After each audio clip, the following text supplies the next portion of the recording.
So that's why it's really important that you connect with your local agent so that they know not only those that are listed, but also some that might be listed by other agents that don't have access to the MLS. So for somebody who is considering Puerto Rico as, yeah, I'm ready to go, what should I do besides, visiting the areas first, connecting with the right agent, you?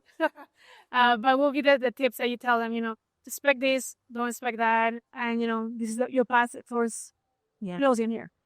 Well, I would say, especially if you come from the US, you have to manage your expectations. One, we don't have one MLS where all the listings go into. We have a couple of MLS, but they don't connect with themselves. So properties that you see listed on Zillow or Realtor.com are some of the properties that are in the active inventory, but it's not all the inventory. So that's why it's really important that you connect with your local agent so that they know not only those that are listed, but also some that might be listed by other agents that don't have access to the MLS.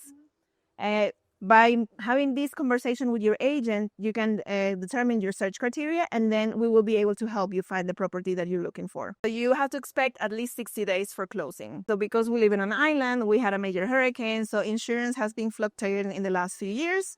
So you gotta make sure when you talk to your agent that you consider that also if your property is in a community that pays an HOA, that you consider all those things when you're factoring in what your profit's gonna be. If it's, for example, an investment property that you're looking for, that you're not gonna be paying only your mortgage, but also your HOA fees, your insurance, and property management fees if you end up hiring a property manager. Now, this is a lawyer, an attorney, who's gonna review all your documents, that's gonna prepare everything, the deed of sale, the mortgage deed, and then register and the property of registry.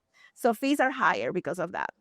Anywhere between 0.5 to 1% is allowed by law of the sales price or of the mortgage value amount. So like I said, for a finance closing, expect at least 60 days.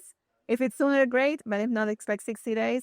If it's fine, if it's cash, if the property doesn't have any title issues, then you can close within a week. Okay. But expectations are for 30 days because you have to do a title search, make sure everything is okay. And like I said, sometimes in Puerto Rico, we have a lot of situations where it was a property that was maybe inherited or it had a mortgage and they paid off the mortgage, but they didn't record it in the property of registry. So you just have to take those extra steps to make sure the title is clean and that you can have your cash closing.